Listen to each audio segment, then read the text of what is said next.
Hello students, welcome to the PND coaching classes learn easily and smartly. तो आज हम पढ़ने वाले एक क्वेश्चन जिसमें बोला गया है explain the main functions of money. तो इस क्वेश्चन का मतलब है मनी के पैसे के क्या फंक्शंस होते हैं, कौन कौन से मेन काम होते हैं, इसको आपको यहाँ पे एक्सप्लेन करना है।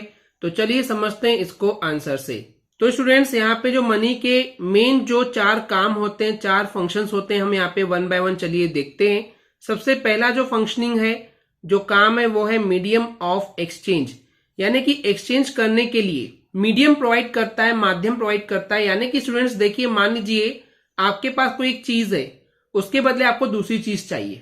ओके, सपोज करते हैं आपके पास गेहूं है और आपको चावल चाहिए, तो आप क्या करेंगे, मार्केट में गेहूं को बेच देंगे, बेचने से आपको मिलेंगे पैसे, फिर उन पैसों से आप चावल या कोई दूसरी चीज खरीद सकते हैं। तो इस तरीके से जो भी चीज आपको एक्सचेंज करनी थी, तो उसके लिए जो मीडियम प्रोवाइड करता है वो मनी प्रोवाइड करता है, क्योंकि पैसों के जरिए ही आप एक चीज को बेच सकते हैं और दूसरी चीज खरीद सकते हैं। तो चलिए इन डिटेल में देखते हैं इसको।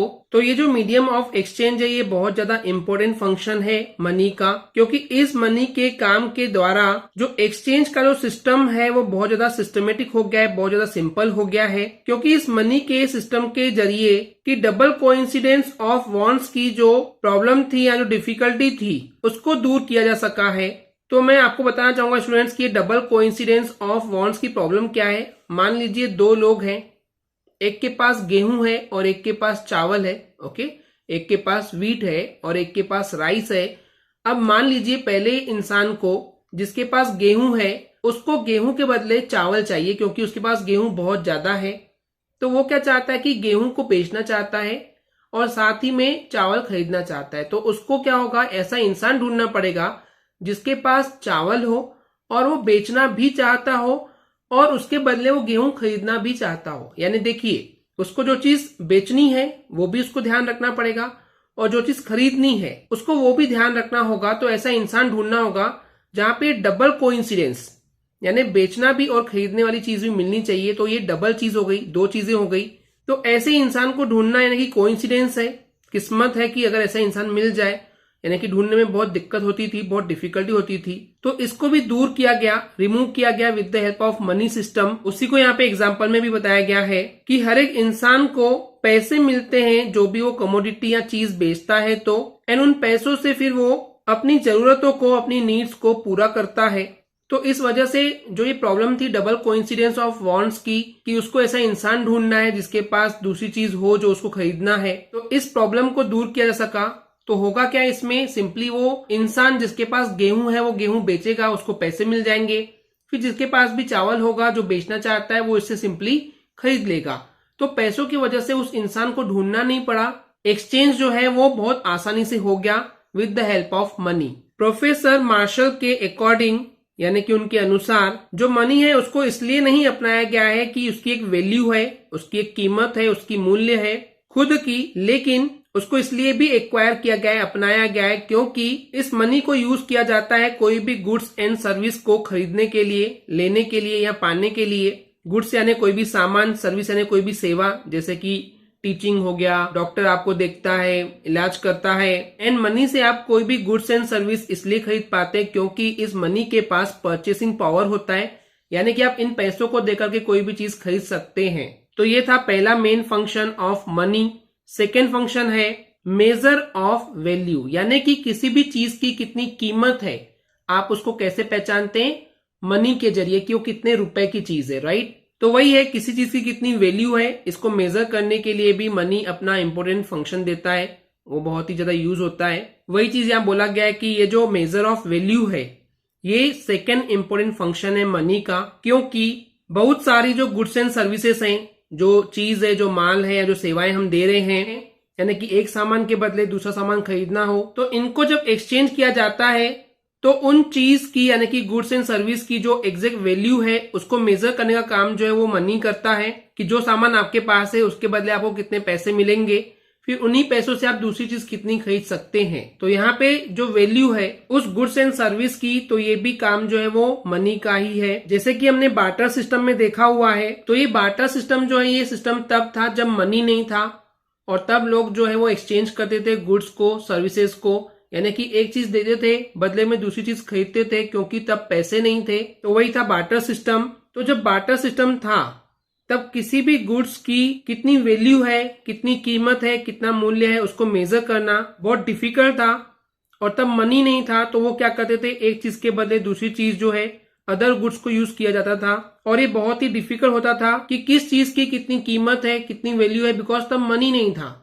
तो अगर कोई इंसान मान लेते किसी को 10 किलो गेहूं दे रहा है तो उसको 10 किलो चावल मिलेगा, या 20 किलो या 15 किलो। तो ये मेजर करना बहुत डिफिकल्ट हो गया था। एंड ये जो डिफिकल्टी थी ये दूर की गई तब जब इंट्रोडक्शन हुआ मनी का, यानी कि जब मनी आया तो ये जो प्रॉब्लम थी, जो डिफिकल्टी थी, ये दूर हो गई। क्योंकि मनी के आने के बाद सभी गुड्स एंड सर्विसेज की कितनी वैल्यू है, कितनी कीमत है, कितनी मूल्य है, वो सभी मेजर किया जाने लगा मनी के टर्म्स में, पैसों के रूप में। प्रोफेसर कॉलबॉर्न के अनुसार कि मेजरमेंट करना या कंपैरिजन करना किसी भी दो गुड्स के मनी के फॉर्म में ये बहुत ज्यादा इंपॉर्टेंट है, क्योंकि मनी के बेसिस पे ही आप अनुमान लगा सकते हैं कि जितना भी आपने ट्रेड किए, बिजनेस किए, जो भी आपकी इकोनॉमी हो रही है उसमें कितना प्रॉफिट या कितना लॉस हो रहा है। क्योंकि इस मनी के बिना ये पॉसिबल नहीं है कि आप जो बिजनेस कर रहे हैं या जो भी आपकी इकोनॉमी है, जितने भी आपके पास पैसे हैं उसमें कितना प्रॉफिट हुआ है आपको या फिर कितना लॉस हुआ है। तो इसको एस्टिमेट करना, अनुमान लगाना, अंदाजा लगाना विदाउट मनी ये पॉसिबल नहीं था। तो इस तरीके से हम बोल सकते हैं कि मनी को एज अ वैल्यू मेजरमेंट के लिए भी यूज किया जाता है और यही इसका सेकेंड फंक्शन है। चलिए बात करते हैं थर्ड फंक्शन की, बेसिस ऑफ वैल्यू एक्यूमुलेशन। यानी कि जब भी आपको एक्यूमुलेशन करना हो, सेव करना हो, जमा करना हो, तो उसके लिए भी जो मनी है वो हमको बेस प्रोवाइड करता है। तो हर कोई ये कंसीडर करता है, ये मानता है, ये जानता है कि जो सेविंग है, जो बचाना है किसी भी चीज को, बहुत ज्यादा जरूरी हो जाता है, ताकि जो फ्यूचर की जो नीड्स हैं, भविष्य की जो जरूरतें हैं, उसको पूरा किया जा सके।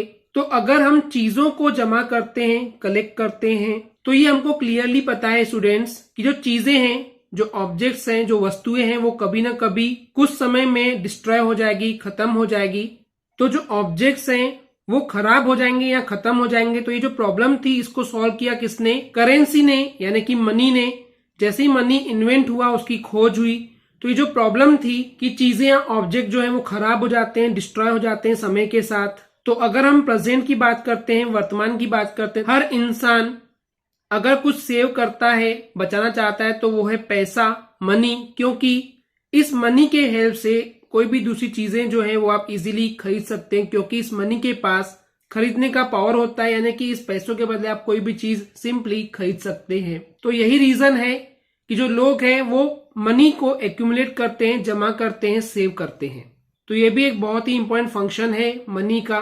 तो चलिए बात करते हैं फोर्थ फंक्शन की, जो कि है ट्रांसफर ऑफ वैल्यू। यानी कि कुछ मूल्य या कीमत अगर आपको ट्रांसफर करना है, एक इंसान से दूसरे इंसान को देना हो या एक प्लेस से दूसरे प्लेस पे भेजना हो, तो इस तरीके से अगर कोई भी आपको एक वैल्यू ट्रांसफर करनी हो तो उसके लिए भी मनी का ही इस्तेमाल होता है। तो वही बोला गया है कि कोई भी वैल्यू यानी कि मूल्य या कीमत अगर आपको ट्रांसफर करना हो तो मनी के टर्म्स में किया जाता है, और ये बहुत ही इजीली किया जा सकता है।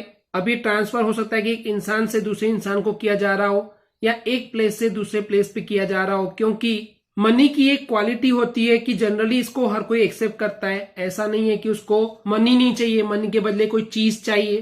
तो इस चीज को स्टूडेंट्स चलिए एक एग्जांपल से समझते हैं कि मान लीजिए एक पर्सन है, एक इंसान है जो कि आगरा को छोड़ करके जाना चाहता है और वो इलाहाबाद जाकर के सेटल होना चाहता है।